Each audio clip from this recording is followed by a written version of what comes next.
राधा स्वामी दयाल की दया, राधा स्वामी सहाय, राधा स्वामी। परम संत हजूर ताराचंद महाराज जी का 15 दिसंबर 2003 का सत्संग। महाराज जी ने इस तरह से फरमाया था, गुरु की निंदा सुनिए न काना, पाप लगे गो घात समाना। सतगुरु की निंदा करने का गो हत्या जितना पाप लगता है। क्यों लगता है? क्योंकि गुरु की निंदा सुनने से उनके कान में विक्षेप आ जाता है।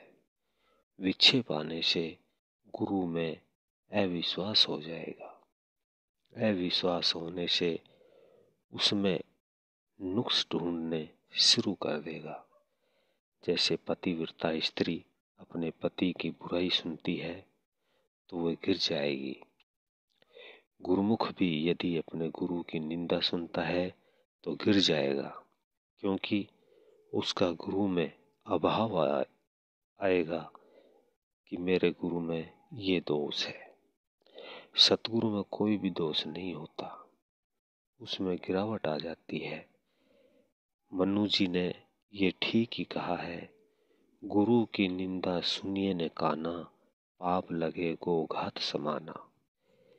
मेरा एक दिन ऐसा ही टाइम आ गया, मैं अपने गांव के एक सेठ जो बहुत बड़े मुखिया थे उनके पास जाया करता था। मैं अपनी ही बातें आपको बता रहा हूँ। मेरा और उन लाला जी का बड़ा प्यार था। ऐसा हुआ कि मेरा बाप और मेरी दादी मेरा घर बसाने के लिए एक औरत ले आए। मेरे काके ताऊ सब इकट्ठे हो गए, बातचीत की। उन्होंने मुझसे कहा कि हमने ये काम किया है और अब हमारा घर भर जाएगा। हे सत्संगियों, तुम क्या सोचते हो? ये सूली पर कला करना है? कभी तुम कुछ और बात समझते हो। ये संत मत है, इसको मत पकड़ना। तुम आरती पूजा में ही लगे रहना। ब्रह्मा की, विष्णु की, देवी देवताओं की, संसार की चीजें इनसे बहुत मिल जाएगी, पर संत मत में मत फंस जाना। संत मत तो एक सूली पर कला करने के समान है। तलवार की धार पर चलना है। पर ये बात मैं जरूर कहूँगा कि जिसे अपने रास्ते का जिक्र है, फिक्र है, उसे संत मत में आना चाहिए। जिसने दुनिया खानी है वह संत मत में मत जाना। दुनिया से बचना है वह संत मत में आ जाओ। मोक्ष के लिए तो एक ही मार्ग है, संत मत। मुक्ति न तीर्थ में होगी और न व्रत में होगी, न पूजा पाठ में होगी और न यज्ञ हवन में होगी, न दान पुण्य में होगी। किसी भी चीज में नहीं होगी। औरों में स्वर्ग वैकुंठ मिल जाएंगे, पर मैंने तो मुक्ति की बात कही है। ब्रह्मलोक, इंद्रलोक मिल जाएंगे, विष्णु लोक, देवी लोक, देवताओं के लोक मिल जाएंगे। मेरी बात मुक्ति की है। संत मत में तो उसे ही आना चाहिए जिसने संसार के झगड़ों में फिर नहीं पड़ना है। संत इसी जीवन में बता देते हैं कि इस जिंदगी में उद्धार हो जाता है। मेरी जो बातें रह गई है वह याद दिला देना। अब बात और ही आ गई। आप कहोगे क्या तसल्ली हो जाएगी हमें? हाँ, तसल्ली आपको जरूर ही हो जाएगी। मैं एक बात बताता हूँ, तुम तप करते हो, क्या तपेश्वरी के दिल में कभी शांति आती है? तपेश्वरों ने क्या क्या खेल देखा, तप करने से शांति नहीं आती है। आती है तो बताओ, क्या विश्वामित्र को शांति आई? क्या भृंगी ऋषि को शांति आई? दूसरी बात ये भी है कि जप करने से शांति नहीं आती। कितनी शांति आती है। मैंने कई ब्राह्मण ऐसे देखे हैं जो अपने कमरे में बैठे रहते हैं, कोई आता है कहता है कि जप करने हैं, वो कहते हैं कि मैंने करे कराए रख रखे हैं, उन्हें ले जा। ऐसी बातें होती है या नहीं? मेरी बात गलत नहीं है, मुझे पता है और मैं बता भी दूंगा और नाम भी ले दूंगा। और अगर वे हाँ भर ले तो क्या करोगे? वे कहते हैं कि मेरे पास करे कराए जप है, ले लो। अगर वो जाप करता तो उसको खुद को शांति मिलती, उसे शांति नहीं है। जप और तप में शांति नहीं है।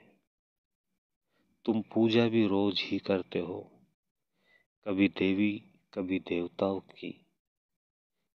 मेरी भी बहुत ज्यादा पूजा की हुई है।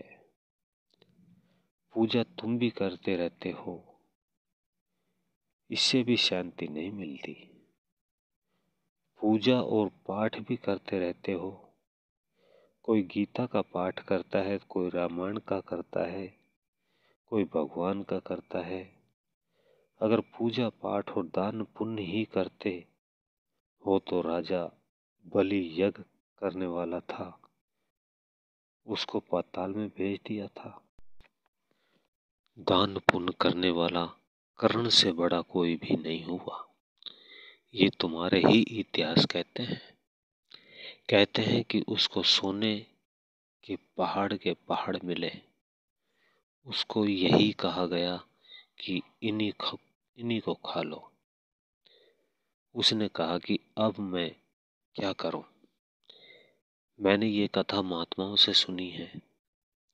राजा कर्ण घबरा गया, उसने पूछा कि अब क्या करूं? उन्होंने कहा कि आप देख लो, आपने सोने का ही दान किया है, इसको ही खाओ पियो। ये बात मैं भी कहूंगा, जैसा दोगे वैसा ही मिलेगा, जैसा करोगे वैसा ही भरोगे, खोदोगे तो पड़ोगे। मैंने कथा तो नहीं सुनी, ये महात्माओं से सुनी हुई बातें हैं। कर्ण ने काल महाराज से विनती की, उसने कहा कि महाराज मुझे एक बार मृत्यु लोक में भेज दे, चाहे कुछ भी हो। काल महाराज ने कहा कि एक शर्त है, सिर्फ इतनी ही देर भेजूंगा जितनी देर तक चौका नहीं सूखता है। महात्मा तो महात्मा ही होते हैं। पलटू लिखा नसीब का, संत देते हैं फेर, जो दिल जांच सांच हो, आपन पलक न लागे देर।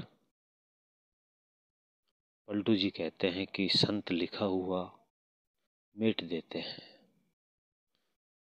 सो सतगुरु शरण जाइए, मारी हेली कोटि कर्म कट जा। सो इनमें शांति की बातें तो कहीं भी नहीं आई। कर्ण को भी शांति नहीं मिली, बहुत ही दान पुण्य किया था। चाचा साधु राम, मैंने अपनी बातें आपको निष्पक्ष समझ कर ही कही है। आप ऐसा ख्याल न करना कि महाराज जी मेरे गुरु हैं। नहीं, सच्ची बात तो गुरु से भी पूछ लेनी चाहिए। नहीं तसल्ली हो तो उसकी तसल्ली करनी चाहिए।